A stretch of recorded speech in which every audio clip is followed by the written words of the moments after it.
Here's another great story from the best storyteller since my mum when she used to do Humpty Dumpty. I've been waiting for this all morning, Dad. Yeah, the Great Chocolate Robbery, 93 years ago of Ipswich, and apparently it was going on for a long time. People were stealing chocolates, which probably explains a few things. So let's talk to Harold the H.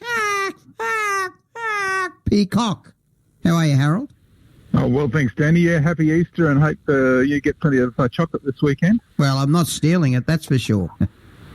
Oh, well, that's good, but, you got plenty of friends out there, but you would have had to steal it a few years ago to get some in Ipswich. Why is that? Well, for Easter, I'll tell you about the Ipswich's Great Chocolate Robbery from 93 years ago, but there was a lot of people wanting chocolate, and organised crime was involved. But I'll just take a step back about the modern history of chocolate, which isn't actually all that old. I think it was mentioned early on this morning that the first chocolate was invented in Switzerland in 1876. But it was in the 20th century that the soldiers from various countries were given chocolate rations during both World Wars. Wow. Now, that spread its popularity around the world, drove up its value, and made it a target for criminals. Now, during the Second World War, rationing here in Australia meant that chocolate was even more desirable. At the Ipswich railway workshops, every month a limited quantity of chocolate was made available in the canteen, and as many as 300 men queued up during lunch just to get their quota. In 1945, half a tonne of chocolate was delivered to the workshops in one day, which was actually 3 months' supply, and employees lined up around the block, despite being allowed to buy just 1 shilling 9pence worth each. Now, organised crime was already involved, and chocolate theft was apparently a serious problem.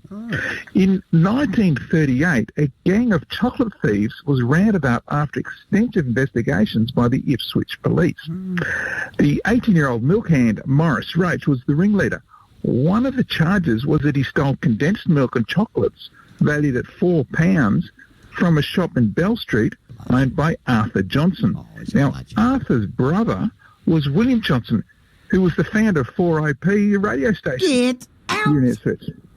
That's right. Chocolate was just being stolen from all the big names. It was the announcers of bludgers on the contra deals. Go on.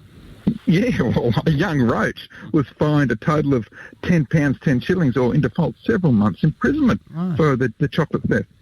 In 1935, police investigated a robbery at Charlie Lee's General Store at Newtown, in which a number of items, including chocolates, valued at over £14 were stolen.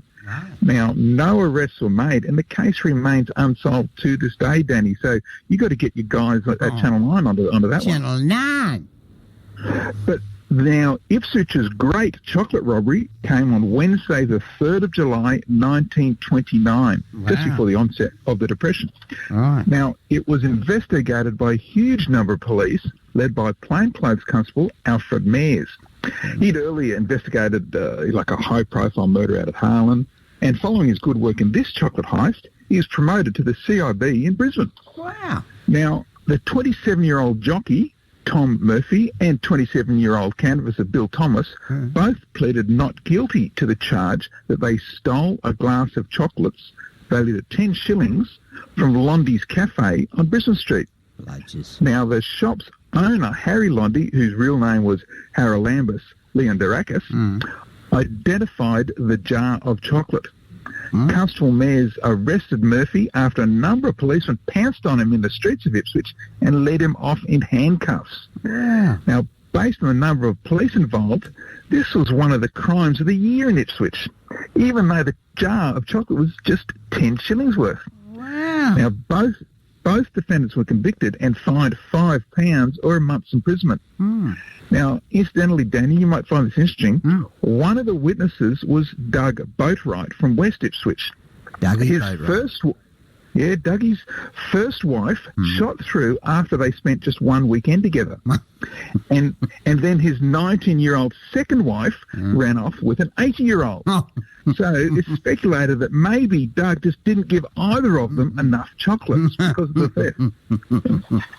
So, Donny, the history of chocolate and chocolate theft in Ipswich is a long one, but we got to look after our eggs tomorrow for Easter. Yeah, mate, you have some great stories. Tell him about the £5,000 Easter egg.